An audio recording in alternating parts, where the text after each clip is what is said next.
глаголът aprender и неговите форми в сегашно време на испански език. Аз съм Здравка и вие сте с Aralingua.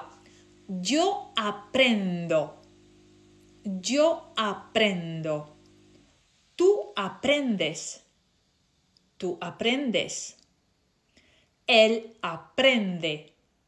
Él aprende. Nosotros aprendemos. Nosotros aprendemos. Vosotros aprendéis. Vosotros aprendéis. Ellos aprenden. Ellos aprenden.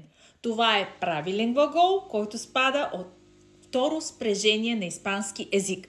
А сега можете ли в коментари да напишете формите на глагола beber, пия в сегашно време? Абонирайте се за Aralingua и ви благодаря!